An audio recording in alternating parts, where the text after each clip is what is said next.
معزز حاضرین، رسول اکرم صلی اللہ علیہ وسلم مدینہ میں آئے تو جمعہ فرض ہوا۔ آپ صلی اللہ علیہ وسلم کیا کرتے تھے؟ وہ ایک ٹہنی تھی، ٹہنی کو پکڑ کے خطبہ دیتے تھے۔ ممبر بھی نہیں تھا، ہاتھ میں عصا لینے کے لیے کچھ بھی نہیں تھا۔ جب اللہ کے نبی صلی اللہ علیہ وسلم کے سامنے ایک صحابیہ نے کہا، یا رسول اللہ، آپ کے پاس ممبر بھی نہیں ہے، ٹہنی بھی، آپ کے پاس جو ہے عصا بھی نہیں ہے، میں ایک کام کرتی ہوں، آپ کے لیے ممبر بنا کے دیتی ہوں۔ ایک عورت نے آپ کے لیے ممبر بنایا۔ اللہ کے نبی صلی اللہ علیہ وسلم وہ ممبر بنانے سے پہلے ٹہنی کو پکڑ کر خطبہ دیتے تھے۔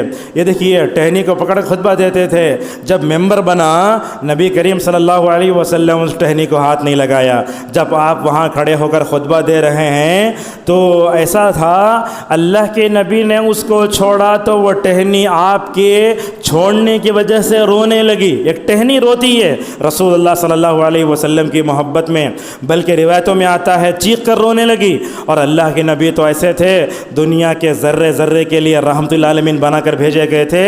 اللہ کے نبی صلی اللہ علیہ وسلم نے دیکھا یہ ٹہنی میری یاد میں رو رہی ہے، میں نے اس کو چھوڑا اس لیے رو رہی ہے۔ اللہ کے نبی صلی اللہ علیہ وسلم ممبر پر سے اترے، آپ نے اس ٹہنی پر ہاتھ رکھا تو وہ تھم گئی اور اس نے مکمل طور پر رونا بند کر دیا۔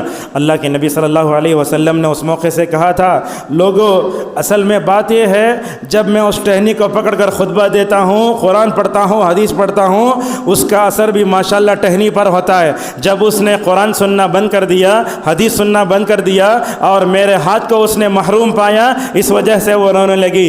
جابر رضی اللہ عنہ فرماتے ہیں، میں اس وقت رسول اللہ صلی اللہ علیہ وسلم کے سامنے تھا، وہ ٹہنی کے رونے کی آواز کیسے تھی؟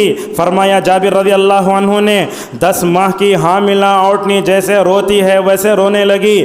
حسن بصری رحمہ اللہ اس حدیث کو بیان کرنے کے بعد فرماتے، لوگوں، ایک لکڑی اور ایک ٹہنی رسول اللہ کی محبت میں رو سکتی ہے، تم کو بھی رسول اکرم صلی اللہ علیہ وسلم سے محبت میں مکمل طور پر کوشش کرنا چاہیے۔